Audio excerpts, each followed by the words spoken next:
NTPC के अध्यक्ष सह प्रबंध निदेशक श्री गुरदीप सिंह जी, एनटीपीसी के निदेशक परियोजनाएं श्री उज्ज्वल क्रांति भट्टाचार्य जी, पटना जिला के जिलाधिकारी श्री चंद्रशेखर सिंह जी, पटना जिला के अपर पुलिस अधीक्षक वरीय पुलिस अधीक्षक श्री उपेंद्र शर्मा जी, एनटीपीसी बाढ़ के उपस्थित सभी पदाधिकारीगण, अभियंतागण, विशिष्ट अतिथिगण, प्रिंट एवं इलेक्ट्रॉनिक मीडिया के सभी पत्रकार मित्रों, छायाकार बंधुओं, इस कार्यक्रम में उपस्थित सभी सम्मानित नेतागण, जनप्रतिनिधिगण, बहनों एवं भाइयों, आज के इस कार्यक्रम में उपस्थित होने का मुझको अवसर मिला, इसके लिए मैं आर.के. सिंह जी को विशेष तौर पर धन्यवाद देता हूं कि उन्होंने मुझे इस कार्यक्रम में बुलाया और मुझे आज यहां आने का मौका मिला। और आप सब लोग जो इस कार्यक्रम में उपस्थित हैं, मैं आप सब लोगों का अभिनंदन करता हूं, आप सबको मैं धन्यवाद देता हूं। और अभी सारी बातों की चर्चा जो ऊर्जा के क्षेत्र में काम हो रहा पूरे देश में और पूरे बिहार में, इसके बारे में सारी बातों की चर्चा कर दी गई। मुझे तो आपके बीच में उपस्थित होने पर बड़ी खुशी हो रही है और आज यहाँ इसके कार्यक्रम के उद्घाटन में आने का मौका मिला है, तो आप समझ सकते हैं इसके लिए मुझको भीतर से कितनी खुशी होती है। अभी तो ललन बाबू कुछ बता रहे थे आपको। एक बात आप जान लीजिए, जिस बात को आप जानते हैं, लेकिन नई पीढ़ी के लोगों को भी जानना चाहिए। इस इलाके ने मुझको 5 बार एमपी बनाया 1989 से, और आपकी सेवा करने का मौका मिला, देश की सेवा करने का मौका मिला। और जब 1998 में श्रद्धेय अटल बिहारी वाजपेयी जी के नेतृत्व में सरकार बनी, तो उस सरकार में मुझको मंत्री के रूप में काम करने का, रेल मंत्री के रूप में काम करने का मौका मिला। और उसी समय, उसके पहले तो जहां घूमना था सब दिन हम घूमते ही रहे हैं, और यहाँ के बारे में तो मन में सारी बातें थी कि भाई कितना हम कर सकते हैं। जब केंद्र में बने तो केंद्र से जो भी संभव था वो काम करते रहे और किया भी।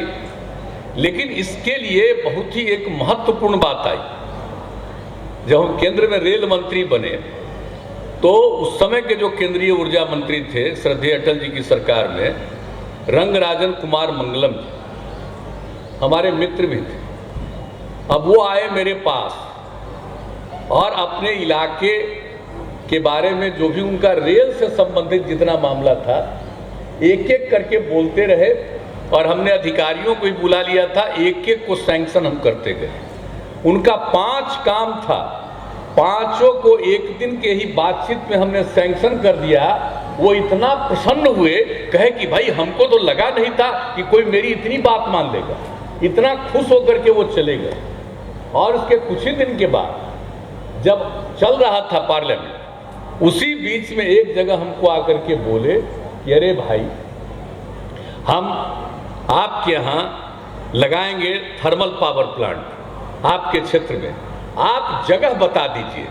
तो मुझे ये देख करके मुझे खुशी भी हुई और आश्चर्य भी हुआ कि उस समय तक की तो नीति दूसरी थी कि भाई जो पिटहेट बारही पर ही ताप विद्युत केंद्र बने। तो मुझको लगा कि भाई आप तो ऐसी बात कह रहे, तो आजकल का जो नियम है तो उसके हिसाब से कैसे। तो उन्होंने कहा कि इसको छोड़िए ना, हमने निर्णय ले लिया है कि आपके क्षेत्र में हम जरूर बनाएंगे। तो हमने कहा इससे बड़ी खुशी की बात क्या हो सकती है, आपने ये ऑफर किया है, ये बड़ी प्रसन्नता की बात है। और इसके बाद फिर एक दिन उन्होंने कहा कि आप भाई जगह तो बता दीजिए। तो हमने कहा कि आप भाई अपनी टीम भेज रहे हैं। तो उन्होंने कहा कि हम टीम भेज रहे हैं। तो हमने कहा ऐसा करिए कि टीम को भेजिए और पटना से 20 किलोमीटर आगे पूरब जाए और वहां से चल के 100 किलोमीटर तक उसको कहिए कि पूरा देखे, गंगा नदी के किनारे। और उनको हमने बता दिया कि भाई रोड है, एक तरफ रेल लाइन है और रोड के आगे दूसरी तरफ उत्तर की तरफ गंगा नदी है। तो आप भेजिए, और हमारी तो इच्छा है कि जरूर बने, लेकिन देख लीजिए कि जहां पर आपको उपयुक्त लगे कि जहां पर बन सकता है उसके लिए भेजिए। टीम भेजी, फिर उन लोगों ने हमसे बातचीत की और ये जो देख करके बताया कि इस इलाके का, और जो हम तो जानते ही थे कि इसी इलाके में सबसे ज्यादा जगह है, लेकिन उन लोगों ने देख करके ही बताया पूरा 100 किलोमीटर चक्कर लगाने के बाद, और कहा कि देखिए गंगा नदी के किनारे है और सड़क और रेलवे लाइन के बीच में पर्याप्त जगह है, यहां पर बन जा सकता है। हमने कहा बड़ी खुशी की बात है, इसी जगह का चयन करें। और समझ लीजिए ये सब 98 की बात है, 98 से 99 के शुरुआत में सब कुछ का चयन हो गया, तो बड़ी प्रसन्नता हुई। और उसके बाद श्रद्धेय प्रधानमंत्री जी से, अटल जी से बातचीत हुई, कहा कि एकदम ठीक है, और शिलान्यास करने की बात आ गई। तो जब शिलान्यास करने के लिए बात हो गई और ये तय हो गया कि ये बनेगा 660 मेगावाट का 3 यूनिट, 1 यूनिट, ये उन लोगों ने उन्होंने तय कर दिया था ऊर्जा विभाग ने, और इसके लिए हुआ कि अब इसका शिलान्यास करने के लिए जाएं। अब जब हुआ कि भाई तब शिलान्यास होगा, तो अभी तो जमीन को लेना, उसको जमीन को उपलब्ध कराना, तो वो तो फिर अभी दिक्कत, उसके लिए तो पूरा काम करना पड़ेगा। तो उसी के हिसाब से फिर जब ये बात आई और हुआ कि श्रद्धेय प्रधानमंत्री जी इसका शिलान्यास करेंगे, तो आप जानते हैं कि 99 में 12 फरवरी 1999 से बिहार में राष्ट्रपति शासन लागू हो गया था। तो जब लागू हो गया था तो उस समय के बिहार के राज्यपाल थे, महामहिम राज्यपाल श्री सुंदर सिंह भंडारी जी। तो हुआ कि प्रधानमंत्री जी करेंगे इसका शिलान्यास, और ये बात हो गया कि भाई मार्च के पहले सप्ताह में करेंगे। तो हम गए और गवर्नर साहब से हमने कहा कि भाई यहाँ पर जो कृषि फार्म है 25 एकड़ जमीन है, अगर कृषि फार्म के 25 एकड़ जमीन को आप एनटीपीसी को दे दीजिए, ट्रांसफर कर दीजिए राज्य सरकार की तरफ से, तभी प्रधानमंत्री जी वहां जाके शिलान्यास कर पाएंगे। तो उन्होंने कहा आपकी इच्छा है, जरूर कर देंगे। और जानते हैं 24 घंटे के अंदर तत्कालीन महामहिम राज्यपाल श्री सुंदर सिंह भंडारी जी ने, जो यहाँ पर कृषि फार्म था 25 एकड़ का, 25 एकड़ को उन्होंने उसको ट्रांसफर कर दिया एनटीपीसी को, और उसी समय तारीख तय हो गया उसके बाद कि 6 मार्च को शिलान्यास करने आएंगे आदरणीय प्रधानमंत्री, और 6 मार्च को इसका शिलान्यास हुआ। तो इसको 6 मार्च 1999 को याद करिएगा, नई पीढ़ी के लोगों को बताइएगा ये कैसे बना है और कितना बड़ा बना है। शायद ही देश में और जगहों पर इतना बड़ा प्रोजेक्ट है जितना बड़ा प्रोजेक्ट यहाँ बना है, लेकिन कैसे बना है तो जो पुराने लोग थे उनको तो मालूम है, लेकिन अब नई पीढ़ी के लोगों के लिए बहुत साल के बाद हमारे आपके बीच में इस पर चर्चा करने के लिए, इसलिए उनको हम बता देना चाहते हैं कि ये कितनी बड़ी बात है। और इसके बाद इसके एक्विजिशन के लिए, जमीन की को लेने के लिए वो भी काम किया गया और बड़ी तेजी से काम किया। यहाँ के उस समय जो भी थे, पटना के डीएम, पटना के कमिश्नर, सबसे बात करते थे, इन लोगों ने तेजी से किया। सिर्फ एक गांव के लोगों ने थोड़ा सा ऐतराज किया था, तो हमने कहा जिनको ऐतराज है उसको छोड़ दीजिए। अब बाकी सबको बड़ा अच्छा लग रहा था कि यहाँ बिजली घर बनेगा, और सब मिल गया और बहुत जल्दी लैंड एक्विजिशन हुआ। आप ये समझ लीजिए ये सब काम हो गया, और उसके बाद जब ये सब हो गया कि अब इसका होगा, तो इसके बाद एक और बाधा आई। जब यहाँ पर ये जमीन का हो गया, एक्विजिशन हो गया, तब एक तरह की बाधा आ गई। कुछ लोग तो जानते ही हैं कि जब आप कोई काम करिएगा तो कुछ ना बायां दायां गड़बड़ घचपच तो करेगा ही, तो अपना करके कोई ना कोई करवाने लगा कि भाई इस जमीन पर, और इस पर जानते हैं ये जो सलीम अली पक्षी विज्ञान प्राकृतिक इतिहास केंद्र है, वहां पर जा करके और वो जांच करने के लिए आया और जांच करने के बाद उन लोगों ने रिपोर्ट भेज दिया वन एवं पर्यावरण मंत्रालय को। उस समय उन लोगों ने रिपोर्ट भेज दिया, कहा कि यहाँ पर पक्षी अभ्यारण्य है, बर्ड सेंचुरी है। तो ये जब हमको पता चला कि अरे भाई इतना काम कर रहे हैं और इसको बर्ड सेंचुरी बता रहा है, ये कौन सी बात हुई है भाई, ये कौन आकर के जांच किया है। हमने तत्काल उस डिपार्टमेंट के अधिकारियों से कहा, तो अधिकारी लोग कहने लगे तू तो आया था जांच करने में, अब हम लोगों को रिपोर्ट मिल गया, अब उसको क्या करे। वन एवं पर्यावरण मंत्रालय ने कहा कि भाई हम लोगों ने तो दे दिया अब सरकार को, इसको निर्णय लेना है। हमने कहा आप जानते हो इलाका क्या है, वो इलाका क्या है, वो टाल का इलाका। और आपको मालूम है कि पूरे टाल के इलाके में जो पूरा देख लीजिए कितना बड़ा इलाका है, कितनी बड़ी आबादी है टाल के इलाके में कुल, और उस इलाके में भी है। तो टाल के इलाके में तो 10 लाख की आबादी है साहब, और कितना गांव बसा हुआ है, गांव में लोग रहते हैं, और बरसात के दिन में पानी के चलते नहीं होता, बाकी समय खेती करते हैं, और इस तरह की बात होती है। वहां क्या मतलब है इस चीज से, ये बर्ड सेंचुरी से? तो इसका कोई मतलब नहीं। फिर हम गए मंत्री जी से, उसमें टी.आर. बालू साहब थे। अब टी.आर. बालू साहब भी आप जानते हैं द्रविड़ मुनेत्र कजगम के थे, वो उस समय अटल जी की सरकार के नेतृत्व में वो पार्टी भी थी, और उन लोगों के साथ मेरा भी संबंध था, उनका भी रेलवे का काम तो हम सब करते ही रहते थे। तब हमने कहा कि भाई ये क्या होगा, ये कहां से इसको कर दिया है बर्ड सेंचुरी की बात। और उनको एक एक चीज हमने डिटेल में बताया कि चल करके देखिए कि हाँ ठीक है, वहां पक्षी भी है, जानवर भी है, सब है, लोग हैं, खेती करते हैं, लोग रहते हैं, इतनी बड़ी संख्या में लोग रहते हैं, तो उसको कैसे कर दिया है। तब उन्होंने कहा कि ठीक है आप कह रहे हैं। इसके बाद जो प्रपोजल आया उसमें मंत्री को अधिकार था, और मंत्री ने सीधे लिख करके जो हमने डिटेल बताया उसका कागज तैयार हुआ, और उस कागज के आधार पर इसको रिजेक्ट करके उन्होंने कहा कि यहां पर उसको ऐसा करना उचित नहीं है, वन एवं पर्यावरण मंत्रालय से अनुमति मिली। तो जरा जान लीजिएगा ये से ही नहीं बना है, क्या क्या कठिनाई आई आप लोगों को हम बता देना चाहते हैं, जरा ये सब जान लीजिए। जब सब कठिनाई दूर हो गई, उसके बाद इस पर जो शुरू हुआ कि भाई अब आगे काम होना है, टेंडर वेंडर सब का सिलसिला शुरू हुआ। तो ये काम का सिलसिला, और उसके लिए हम लोग कितना आते जाते रहे, सब रहे। लेकिन जब केंद्र की सरकार उस समय सारी तैयारी उन्होंने की, लेकिन एक्चुअली जो टेंडर हुआ जिसके बारे में बताया गया, वो जो टेंडर जिसको मिला था उसने जो विदेश का था, तो उसमें ऐसा गड़बड़ी हो गया कि काम ही नहीं शुरू हुआ। तो बहुत बुरा हाल हुआ, उसके बारे में समाचार पत्रों में प्रचारित हुआ कि ये ठीक काम नहीं हुआ है।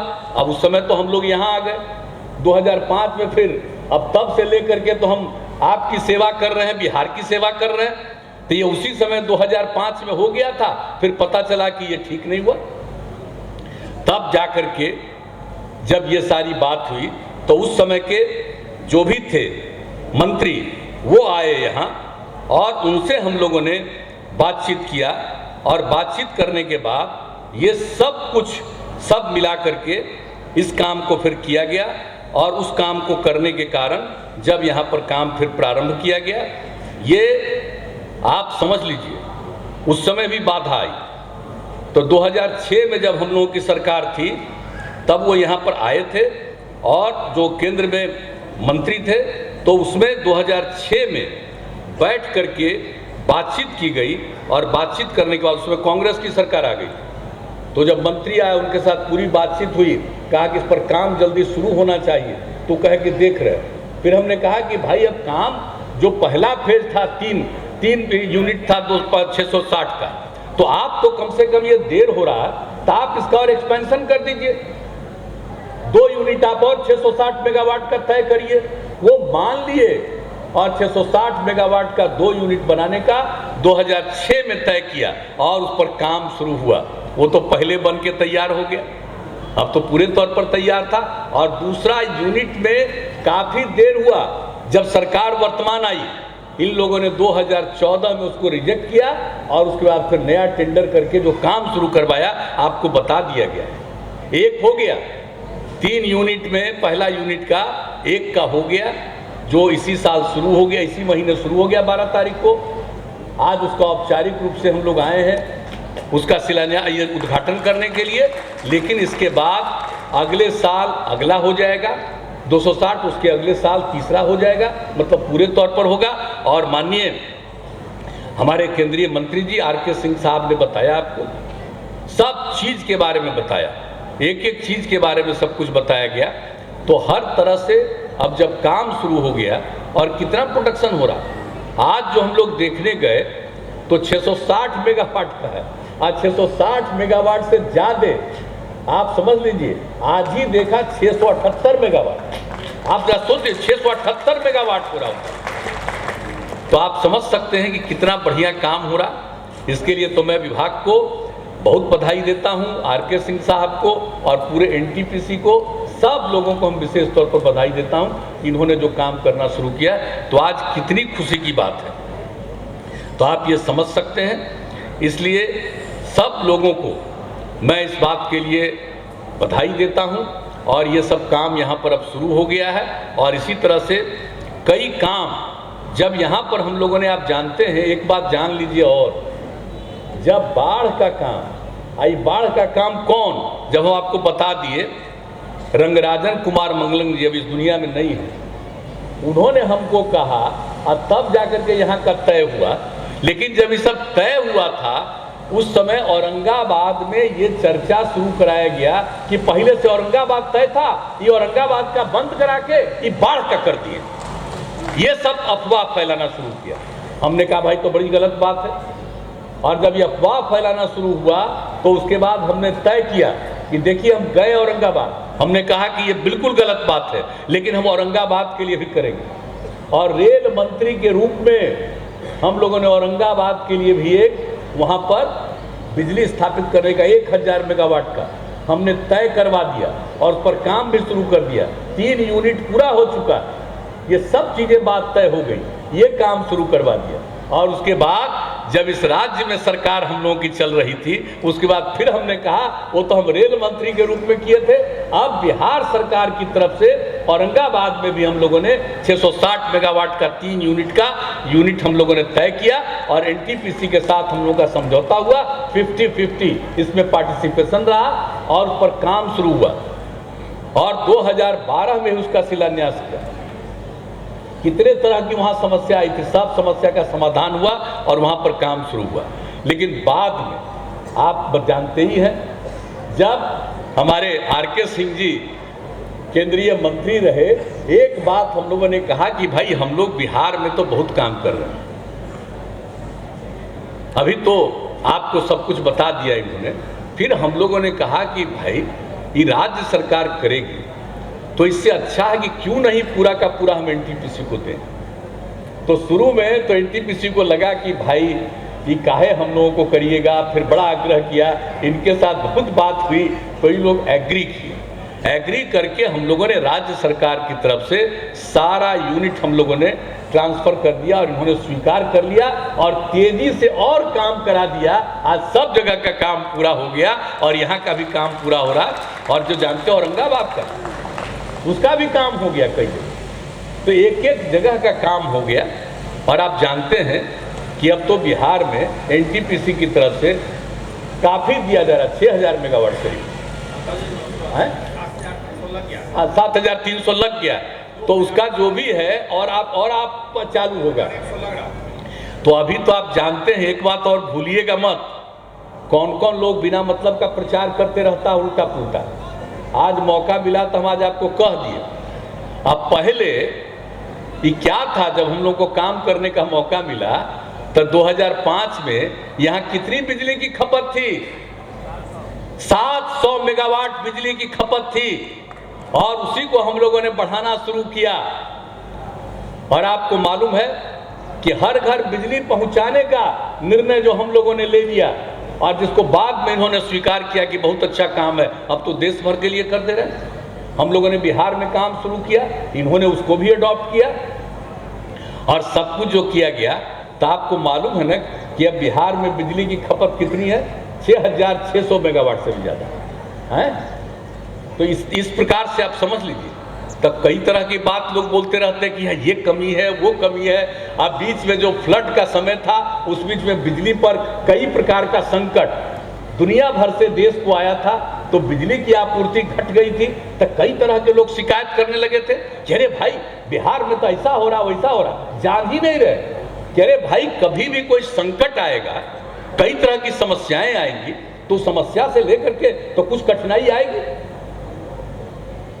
और आप तो चाइना के बारे में पूछिए किस तरह का कितना संकट है उनको, लेकिन लोग ऐसे ही प्रचार उच्चार करते रहते हैं।